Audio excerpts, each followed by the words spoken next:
Bonjour petits et grands lecteurs, j'espère que vous allez bien. On se retrouve aujourd'hui pour une nouvelle vidéo sur une trilogie que j'ai beaucoup appréciée. C'est pour ça que je vous fais une vidéo dédiée parce que il n'y a pas tant de textes dans ce genre-ci qui assument autant le côté fantasy divertissante à l'américaine, un peu bourrine et en même temps qui mêle un peu émotion. Genre typiquement, c'est le genre d'œuvre qui passe super bien au cinéma parce que c'est épique. Il y a quand même de l'attachement au personnage, des enjeux, et il y a ce côté grandiloquent et combatif qui fait que c'est un charme fou. L'auteur que vous avez déjà vu sur la chaîne, je vais vous parler de John Gwynne, notamment avec sa trilogie La Confrérie du Sang. Mais avant toute chose, je voulais simplement vous rappeler qu'au mois de septembre, nous serons au festival Hypermonde à Mérignac, juste à côté de Bordeaux. Ceux qui souhaitent se procurer les livres des Trois Nornes, on sera à Grimloire, donc à Azel-Rideau, donc près de Tours, au mois d'octobre. Nous serons à Mons-Livre en Belgique, donc la deuxième date de Belgique de l'année. À nos amis belges, je fais une petite parenthèse juste ici, mais vu l'augmentation des frais de port, je pense que c'est beaucoup plus rentable pour vous d'acheter directement, voilà, de main à main. Et on sera aussi au Légendarium à Arras. Il y a la campagne de financement qui est toujours en cours pour La Gloire des Charognes, qui est un livre un peu particulier de dark fantasy, qui va écrit par Caudal et illustré en grande partie par Melf. Ce sont 4 nouvelles qui se passent donc dans le même univers, qui forment un roman. On est dans un texte un peu inspiré de l'Antiquité, l'âge de bronze, des peuples des steppes, voilà, dans une fantaisie où deux peuples vont se battre pour le même territoire, les Vélènes qui sont des guerriers nomades à tête de hyène, et les Séliens qui sont des guerriers plus sédentaires, qui ont construit une cité. Et qui va survivre, qui va être dévoré par les charognards, je vous laisse découvrir ça. Vous allez avoir 4 portraits différents, celle d'un homme qui va être condamné voilà, par les hommes et par les dieux, celle d'une femme qui va être mise en esclavage et va tout faire pour s'échapper, un alchimiste dont le fils est malade et qui va devoir œuvrer pour sauver ce dernier, et un Roylige qui voit apparaître sur ces terres un dieu déchu qui souhaite reprendre son pouvoir. On est donc sur un texte de dark fantasy avec un univers très violent, très guerroyant. Ici, on est aussi sur des thèmes beaucoup plus approfondis sur la vision des femmes, sur le partage des terres, la colonisation d'une certaine manière. Pas mal de petits thèmes, l'alchimie, la sorcellerie, il y a beaucoup de choses qui sont abordées. Et c'est un texte qui est fabriqué en France, non distribué sur Amazon, imprimé sur papier recyclé et renouvelé, il n'y a pas d'IA utilisé, qui se veut éthique dans sa production. Et je vous mets le lien d'Ulule ou de Kickstarter si vous souhaitez soutenir ce projet. Mais on a besoin de vous pour ce type d'œuvre très particulière. Et je commence avec une série, alors là, c'est commercial parce que c'est un bouquin qui est pensé pour plaire à beaucoup de gens. C'est un bouquin, alors moi j'aime bien cet auteur parce qu'il y a ce côté vieille fantasy traditionnelle, un peu à la Gemmell pour ceux qui ont pu lire Gemmell, mais un Gemmell beaucoup plus moderne, c'est-à-dire pas sexiste, pas homophobe, pas tous les problèmes de Gemmell, même les problèmes un peu politiques qu'on peut retrouver dans ses textes. Là on est donc sur une trilogie un peu particulière. C'est de la fantasy, hein, c'est un univers créé de A à Z, mais avec un carcan qui s'inspire des mythologies nordiques. Mais ce n'est pas de la mythologie nordique au sens propre, c'est-à-dire que vous n'allez pas retrouver les noms des dieux et tout ça. Par contre, si vous êtes fan de mythologie nordique comme je le suis, il y a énormément de références. Ça va de la référence au gigantisme, par exemple, dans tout ce qu'on retrouve dans les Eddas, on sait, et on le sait parce que John Gwynne fait beaucoup de, comment dire, de cosplay, de jeux de rôle, mais en grandeur nature. Il fait aussi, c'est un grand passionné de mythologie nordique, et on le voit parce que c'est rare que je lise des livres de mythologie nordique où il y a de telles réinterprétations, on sent qu'il y a un fond quand même qui est travaillé. Alors, John Gwynne, vous l'avez peut-être découvert dans un autre texte, donc sa saga la plus connue, c'est Les Terres Bannies, donc je vous ai présenté en 5 tomes. C'est un auteur, comme je vous dis, c'est de la fantaisie américaine à divertissement. Pour moi, La Confrérie du Sang, c'est un peu la marche du dessus, dans le sens que c'est un texte que je trouve bien mieux, pas écrit, mais bien plus adulte, bien plus guerroyant, et avec plus de fond. Alors, la mythologie nordique, comme je vous dis, c'est le centre de ce texte. On est dans un monde où le Ragnarok a eu un équivalent de Ragnarok. Les dieux sont morts, sont déchus. Et on va suivre plusieurs personnages. C'est un roman polyphonique. On va lui suivre Orca, qui est une femme qui a fait partie d'une confrérie de combattants, qui avec son mari ont décidé de fuir cette confrérie pour pouvoir s'établir avec leur enfant et vivre en paix. Jusqu'au jour où, malheureusement pour eux, des gens vont aller enlever leur enfant et malheureusement tuer le mari d'Orca. Donc elle va partir dans une quête de vengeance. Faut savoir que Orca et son fils sont un peu particuliers. Ce sont des loups d'une certaine manière. Dans ce monde-ci, vous avez des humains qui ont partagé le sang avec les dieux, c'est-à-dire qu'il y a le dieu, donc loup Ulfrid, je crois qu'il s'appelle comme ça dans le texte, qui est un peu un équivalent de Fenrir, hein, qui coule dans leurs veines, ils ont des capacités.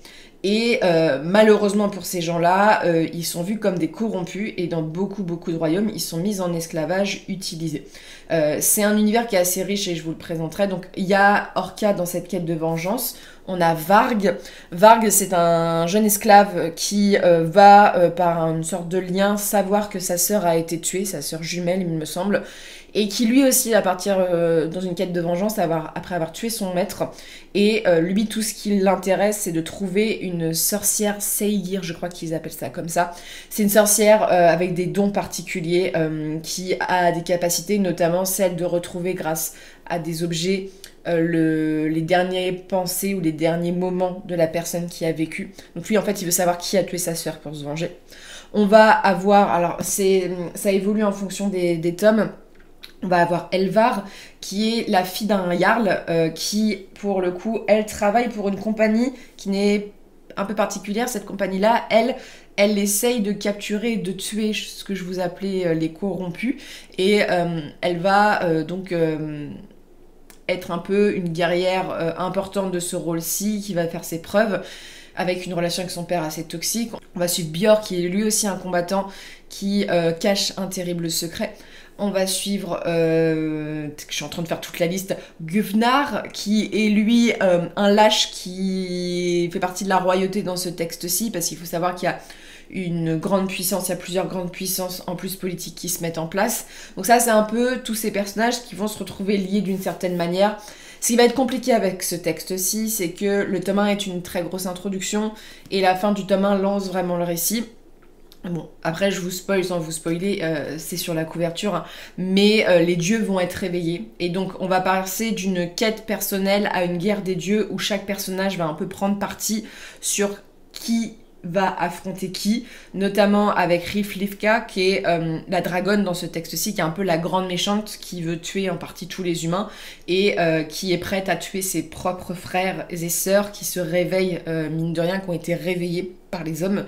Et donc on est sur un mix de bataille épique, quête personnelle, quête de vengeance et bataille avec les dieux, complot politique. Alors, je vais vous présenter déjà les points positifs et négatifs de l'univers en globalité et vous parler un petit peu plus des tomes juste après. Moi, ça a été une très très bonne lecture, ces 3 tomes-ci. Je vais déjà exposer, je pense, mon point de vue négatif en premier. Déjà, vous attendez pas à une plume riche. C'est de la lecture divertissement américaine, c'est-à-dire que c'est pas le style qui compte. On est sur une plume qui se lit très vite, assez peu de description en soi, ça manque de description de paysage et voilà, d'ambiance, plus du dialogue, voilà. On est sur des textes qui ont souvent un début qui met beaucoup de temps à se mettre en place, un milieu qui commence à développer l'histoire et une fin épique. Donc très à l'américaine, vous savez, que le cliffhanger de fin qui donne envie.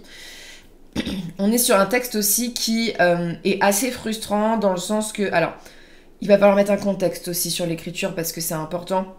Moi, j'ai été frustrée dans ma lecture du fait que on nous place un univers hyper riche, mais on développe quand même assez peu les choses. En fait, tu peux écrire, je pense, plusieurs trilogies dans cet univers-ci. Tout le côté politique humain qui est mis en avant dans les premiers tomes va être vite balayé pour de la guerre et des conflits entre les dieux.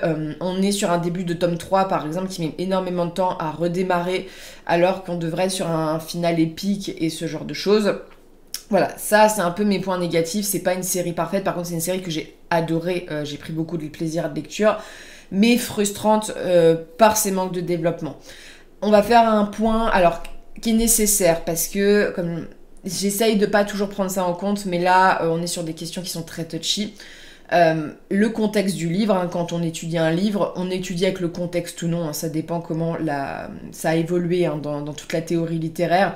Ici, le contexte du livre, il est important. John Gwynne a écrit ce premier tome en 2021, donc je crois en avril 2021, et il a perdu sa petite fille voilà, qui est décédée en septembre de la même année. Donc on est sur des textes qui ont été écrits en période de deuil, dans des périodes assez courtes, même s'il remercie ses éditeurs, je pense, pour des questions financières et tout ça, c'est un auteur qui, on le sent, est encore impacté par ça, et donc le texte prend aussi une autre dimension quand on sait ça, notamment sur les thématiques qui sont abordées, et c'est des points négatifs que j'aurais tendance à un peu plus accepter, dans le sens que je sais que on suppose que l'auteur aurait sûrement travaillé ses textes de façon peut-être plus dans le détail ou plus dans le développement dans une autre situation.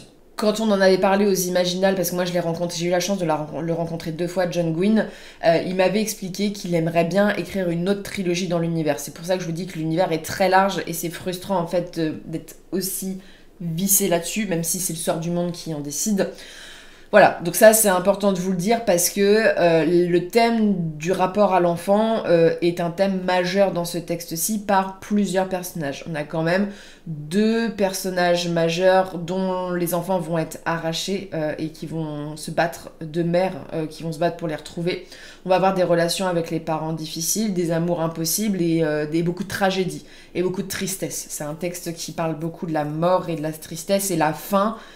Bon, la fin, ce qui a été un peu dommage, c'est que je l'ai lu précipitamment parce que j'avais pas le temps à ce moment-là, mais ça m'a réussi quand même à me toucher énormément. Alors ça, c'est pour mes points négatifs. Pour mes points positifs, déjà, alors je suis partie conquise dans le sens que la réinterprétation de la mythologie nordique, je trouve qu'elle est plutôt bien faite, dans le sens que c'est pas des clichés de ce que vous pouvez avoir dans les Marvel ou de ce que les gens connaissent en majorité de la mythologie nordique. Ce qui est super cool quand on aime cette mythologie-là et qu'on apprécie, c'est toutes les micro-références qu'il y a dedans. Alors autant sur le gigantisme des dieux, sur la manière, les références aussi aux créatures qui sont choisies. Alors il y a aussi toutes les armes, tout le contexte qui fait très peuple viking. Hein. Voilà, on est très dans ce domaine-ci. Il y a beaucoup de références aux armes parce que John Gwynne est un passionné aussi, sur les tenues, sur les comportements, sur les valeurs et ce genre de choses, les valeurs guerrières.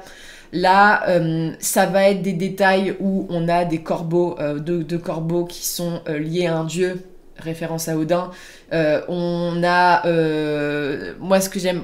c'est une des références que j'aime le plus, c'est quand même la référence à Mimir dans le texte, donc le dieu du savoir dans la mythologie nordique. Pour ceux qui l'ignorent, c'est un dieu dont on a coupé la tête, et la tête donc est au pied de la source Yggdrasil. Bon, il y a tout un truc où... je crois que c'est un troll, il me semble, mais dont on a coupé la tête et qui lui aussi, vis-à-vis d'un jarl, est un porte-savoir qui répond à des questions. Donc ça va de ces trucs assez pointus pour les gens qui connaissent la mythologie nordique à voilà, les valeurs guerrières, les boucliers, vraiment l'esthétique. Et sincèrement, il faut pas avoir un bac plus 25 pour voir qu'Ulfrid est une référence à Fenrir, que Snaka est une référence au serpent dans cette mythologie-ci. Voilà, donc il y a beaucoup de couches qui sont intéressantes à voir, que ça soit dans le détail ou dans la largeur. Ça vous empêchera pas d'apprécier le livre si vous n'y connaissez rien. Par contre, si vous connaissez un peu, c'est un peu une Madeleine de Proust. Ensuite, c'est un texte qui m'a convaincue par ses personnages.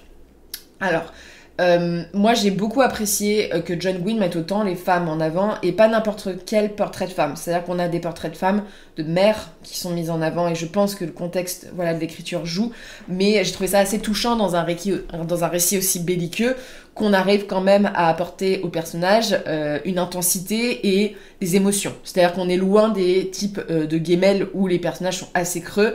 Là, la psychologie d'Orca, elle est quand même... Alors, c'est une berserkir qui veut se venger en allant chercher son fils, mais je peux vous dire que les scènes avec Brekka sont quand même extrêmement touchantes. Son rapport avec son mari aussi, vraiment la fin, moi j'ai senti les larmes me monter.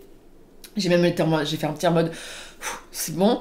Les rapports de l'esclave, par exemple, Varg, c'est un jeune homme qui va devenir un guerrier. Il en reste que c'est un jeune homme qui a perdu sa sœur et qui est en deuil. Donc il y a tout un truc autour de la mort et du deuil que je trouve assez bien travaillé dans le texte. Des personnages, même le lâche Gunnar, qui est vraiment un petit con dans le récit. Même lui, il y a beaucoup de moments où on a pitié, notamment moi, je pense que mes tomes préférés sont le premier et le deuxième et la fin du tome 3. Parce qu'en fait, c'est un personnage qui a cette condition sociale, qui essaye de survivre dans un monde horrible, qui est pas du tout guerroyant. Lui, pour le coup, il a pas envie de combattre, et qui va se retrouver lié à des situations où il va trouver beaucoup plus cruel que lui. Donc voilà, il y a des personnages comme Björn par exemple, qui est un personnage assez complexe, hein, qui va prendre des décisions, alors à la fin ça te brise le cœur parce que c'est un type qui a fait les mauvais choix, quoi. Et en fait, le bien et le mal, il y a des moments, tu peux comprendre un petit peu les deux côtés.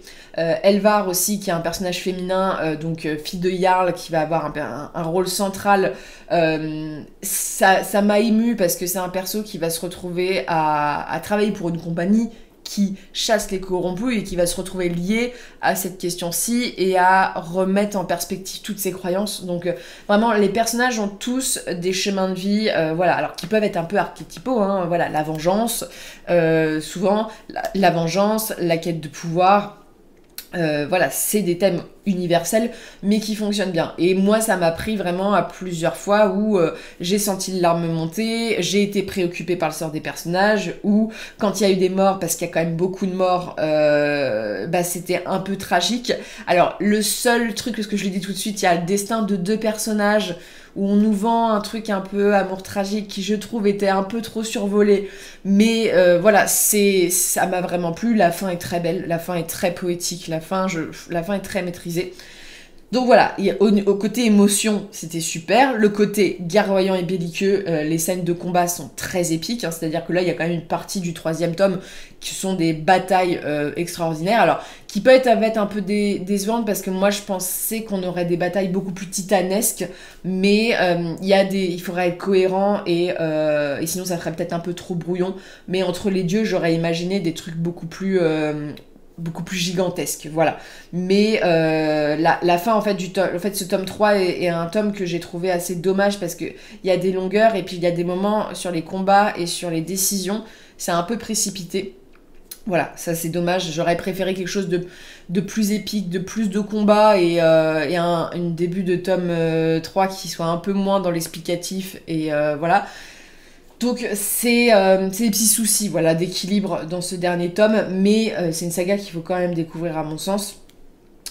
Le côté BLQ est super, les armes, la baston, c'est quand même un page turner, ça donne envie. Donc voilà, c'est vraiment des choses qui m'ont convaincu là-dessus. C'est un texte qui nous prend un revers aussi, pas toujours dans le bon sens parce qu'il y a des moments où on aurait préféré qu'il y ait plus de développement sur d'autres choses et voilà, qu'on est un peu ballotté, voilà, le récit, tu sens qu'il y a des changements de direction plusieurs fois. Par contre, par exemple, dans ce tome 3, et même dans le tome 2, hein, la fin du tome 2, elle est épique, mais il y a des décisions qui sont quand même assez surprenantes sur le destin de personnage, hein. C'est un peu comme Game of Thrones, c'est-à-dire qu'il faut pas trop vous attacher au personnage. C'est un texte aussi qui est assez surprenant sur certaines choses. Il y a certaines choses où tu dis « Ah, ça va être grandiloquent, en fait, ça va être réglé en 3 questions », et des choses où tu dis « Ça va être plus simple », et en fait, non, pas tellement que ça. Voilà, il y a des vrais moments réjouissants où on prend plaisir à ce que des gens se fassent taper dessus et tuer parce que c'est des gens horribles. Voilà, il y a ce côté un peu malsain. Il y a ce côté où on a le cœur brisé parce que il y a une injustice dans le texte et voilà, et c'est ce que j'aimais, c'est guerroyant, mais c'est dans le sentiment aussi. C'est un monde qui donne envie, malgré des faiblesses, on va dire, malgré le fait qu'il n'y a pas assez de développement, que c'est un texte, on sent qu'il y a des petits déséquilibres quand même, et que moi, le tome 3 était quand même j'ai quand même eu quelques petites déceptions quand même sur où ça allait. Voilà, le problème c'est ce genre de texte, c'est qu'on s'attend à tellement, mais en même temps, le contexte fait que je comprends, et que si John Gwynne nous écrit d'autres textes dans le même univers, ça serait pas mal, voilà, ça serait pas mal. Voilà, moi je le vois un peu cette trilogie comme comme pas une introduction à cet univers, mais comme un jalon de cet univers qui est beaucoup plus large. Et j'aimerais bien beaucoup... Voilà, moi j'ai été un peu prise à revers sur le politique où, tu vois, dans le tome 1, je crois qu'ils te vendent vraiment je sais plus, une espèce de nana qui gère le royaume, qui va envahir et tout. Ça, c'est des questions qu'on voit plus trop. Par contre, si vous êtes un peu fan, vous savez, des monstres géants, vous allez adorer. Et les dieux sont très... Genre, la figure du dieu, elle est bien travaillée, elle est cruelle. Donc, voilà. Baston, sans aide, sans sentiment. Lecture purement divertissante parce que ça va pas trop en profondeur. C'est ce qui est frustrant pour des lecteurs comme moi qui aiment bien les univers plus complexes. Voilà, là, on est en fait en tant que texte de divertissement américain, de bastonnade viking avec des dieux, on est bien. Si vous aimez les lectures avec un peu plus d'approfondissement, vous allez peut-être être frustré comme je l'ai été. Par contre, c'est une des meilleures sagas divertissement que j'ai lues de ces dernières années, c'est-à-dire que j'ai pris un plaisir de fou et que cette saga fait partie de mes tops de, je pense, ces 10 dernières années de lecture en termes de j'ai pris mon pied pour lire ce texte parce qu'en fait, c'est tout ce que j'aime. Donc, avec un tome 1 introductif, mais qui donne tellement envie. Le tome 1 place beaucoup l'univers et heureusement parce qu'en fait, les 2 tomes d'après sont beaucoup plus dans l'action. Un tome 2 qui est pas du tout un tome vraiment de transition, c'est vraiment un tome où les choses avancent, on règle des questions majeures. Voilà, moi le tome 1 et tome 2 ont été vraiment des très bonnes lectures et qui est palpitante, genre il n'y a pas les défauts, je trouve, un tome 2 avec des scènes tragiques, des trahisons, beaucoup de revers et des choses surprenantes. Et un tome 3, attendez, je vous ai mis les choses, c'est ça le tome 2, voilà, en plus c'est l'équivalent de Fenrir. Et un tome 3... En plus, qui est un peu moins long, hein, mais qui est un peu plus précipité, qui a plus de problèmes de rythme. Par contre, avec une vraie bataille finale, un peu frustrante parce qu'on aurait voulu plus, mais qui règle les enjeux. Là, on abandonne un peu toutes les questions de politique. Là, on est dans de la baston et dans de la survie avec une prise, voilà, avec des dieux qui vont s'affronter. Cette conclusion, moi, moins convaincue que les 2 premiers tomes. Voilà, j'aurais préféré quelque chose de plus développé, de plus belliqueux.